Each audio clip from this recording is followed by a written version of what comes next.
7th maths second time exercise 4.3ல 7th sum பார்க்கலாம். If triangle MNO congruent triangle DEF angle M 60 degree and angle E 45 degree then find the value of O. இப்போ நாம் ரெண்டு triangle வரைஞ்சிக்கிறோம். இது MNOங்கிற triangle, இது வந்து DEFங்கிற triangle. இந்த ரெண்டுமே கான்குரண்ட். இங்கே M உடைய வேல்யூ கொடுத்துருக்காங்க, இங்கே ஈயோட வேல்யூ கொடுத்துருக்காங்க. இப்போ நம்ம இது வந்து என்ன ட்ரையாங்கிள்னா ட்ரையாங்கிள் MNO கான்குரண்ட் DEF இது ரெண்டும் congruent. therefore corresponding part of concurrent triangle are equal. சரிங்களா? corresponding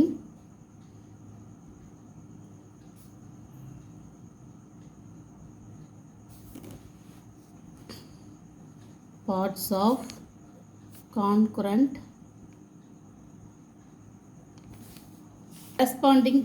triangle corresponding partலாம் ஈக்குவலாக இருக்கும். இப்போ இந்த ரெண்டு ட்ரையாங்கிள் கான்குரண்ட்னு இந்த ஆங்கிள் ஈக்குவல் டு இந்த ஆங்கிள், இந்த ஆங்கிள் ஈக்குவல் டு இந்த ஆங்கிள், இந்த ஆங்கிள் ஈக்குவல் டு இந்த ஆங்கிள். அதுமாதிரி இந்த சைடு ஈக்குவலாக இருக்கும், இந்த சைடு இதுக்கு ஈக்குவலாக இருக்கும், எல்லா சைடுமே ஈக்குவலாக இருக்கும். Corresponding parts of congruent triangle are equal. அப்போது ஆங்கிள் எம் எதுக்கு ஈக்குவலாக இருக்கும்னா ஆங்கிள் டிக்கு ஈக்குவலாக இருக்கும். இங்கே ஆங்கிள் டி, இங்கே என்ன கொடுத்துருக்காங்க, கிவன் ஆங்கிள் எம் வந்து நம்மளுக்கு என்ன கொடுத்துருக்காங்கன்னா 60 டிகிரின்னு கொடுத்துருக்காங்க. அப்போது ஆங்கிள் டியும் 60 டிகிரி தான். சரிங்களா? அடுத்ததில் வந்து ஆங்கிள் என் சீக்கோட்டு ஆங்கிள் ஈக்கு கரஸ்பாண்டிங். இங்கே ஆங்கிள் இந்த ஆங்கிள் கரஸ்பாண்டிங் இல்லையா, அதனால் ஆங்கிள் என் சீக்கோட்டு ஆங்கிள் இ. அப்போது இது வந்து என்ன டிகிரினா 45 டிகிரி. இது வந்து 60 டிகிரி மேலே உள்ளது, இது வந்து 45 டிகிரி. ஏன்னா கிவன் ஆங்கிள் இ சீக்கோட்டு நம்மளுக்கு 45 டிகிரி, கிவன் ஆங்கிள் இ சீக்கோட்டு 45 டிகிரி நம்மளுக்கு கொடுத்துட்டாங்க. அதனால் ஆங்கிள் என்னும் 45 டிகிரி. இப்போது இன் ட்ரையாங்கிள் MNO நம்மளுக்கு ஓ தான் கேட்டிருக்காங்க. இந்த ட்ரையாங்கிளில் ஓடைய அளவு தான் கேட்டிருக்காங்க. Triangle MNO sum of the 3 angles are 180 degree. இப்போ இங்கே ஒரு 60 டிகிரி இருக்குது, இங்கே வந்து 45 டிகிரி இருக்குது. சம் ஆஃப் 3 ஆங்கிள் வந்து 180 டிகிரி. அதில் வந்து நம்ம ஓ வளைவு கண்டுபிடிச்சிடலாம். இப்போ இங்கே எழுதிக்கலாம். என்ன எழுதலாம்னா sum of the 3 in triangle MNO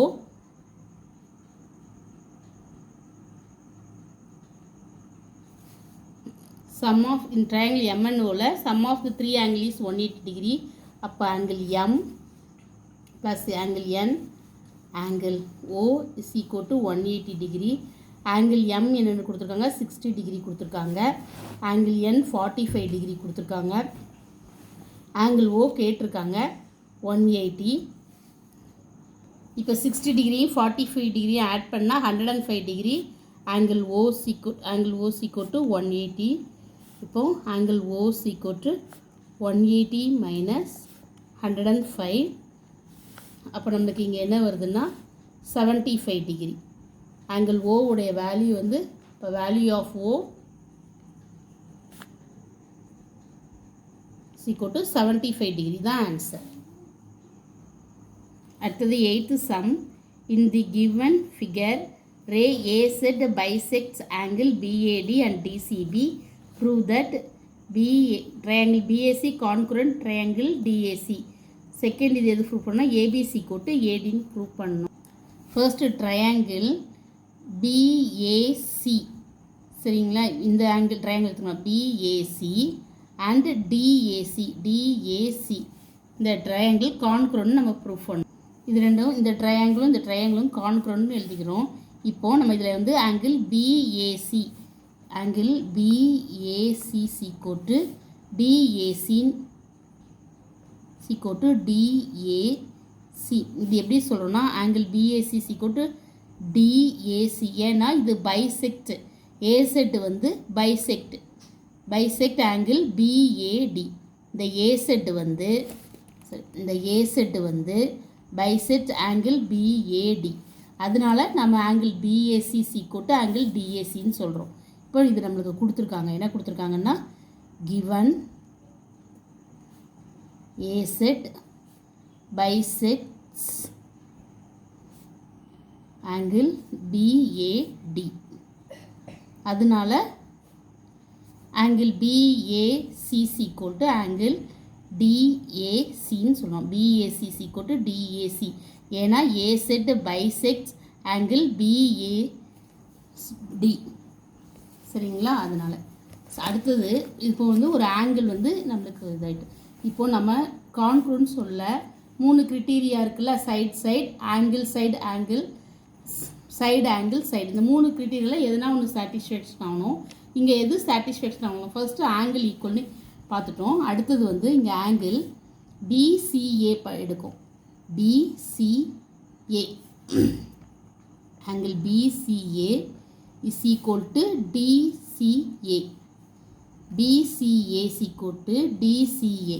இந்த ரெண்டு ஆங்கிளும் ஈக்குவல் நம்ம ப்ரூவ் பண்ணுறோம். ஏன்னா A set வந்து bisect angle DCB. இந்த A set வந்து bisect ஆகுது angle DCBங்கிறதுனால இந்த ஆங்கிளும் ஈக்குவல். Angle DCB. சரிங்களா? அப்போ AC வந்து காமன் ரெண்டு பக்கமுமே. இப்போ இந்த ஆங்கிள் ஈக்குவலாக இருக்குது, ஆங்கிள் ஈக்குவலாக இருக்குது, ஒரு சைடு ஈக்குவலாக இருக்குது. அப்போது ரெண்டு ஆங்கிள் ஒரு சைடு ஈக்குவலாக இருந்தால் அது SAC. சரிங்களா? Sorry, ASA angle side angle. இப்போ AC வந்து காமன் சைடுங்கிறதுனால AC is equal to AC. ஏன்னா காமன் சைடு.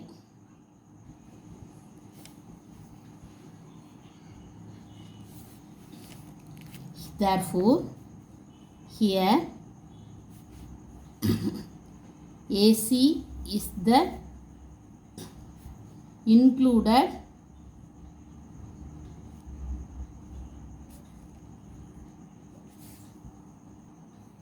here AC வந்து included side of angle. அதனால இது angle side. இந்த angle side, இது common side, இந்த angle ஈக்குவலாக இருக்குது. அப்போ இது ASA criteria. Angle side angle இந்த கிரிட்டீரியா படி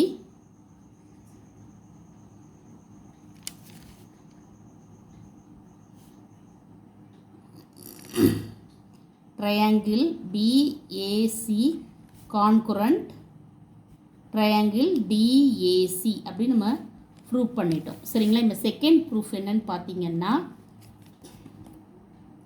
ABC = AD நம்ம ப்ரூஃப் பண்ணோம். Second proof.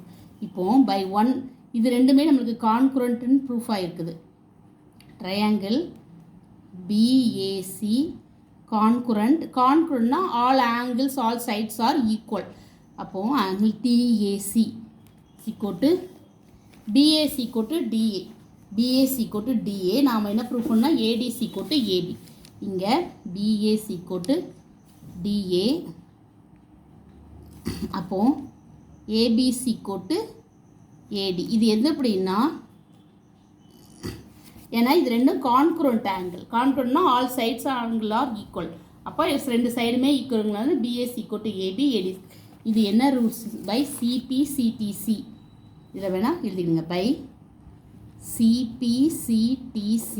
அதுக்கு என்ன அர்த்தம்னா கரஸ்பாண்டிங் பார்ட்ஸ், அதாவது எல்லாமே equal part, equal angle equal part. By corresponding parts of concurrent or concurrent angle, concurrent triangle concurrent. சரிங்களா? corresponding parts of concurrent triangle or concurrent. அதனால் இப்போது இது கான்குரண்ட்றதுனால BAC = DA வந்து ABC = AD. இதுதான். Thank you. Please subscribe my channel.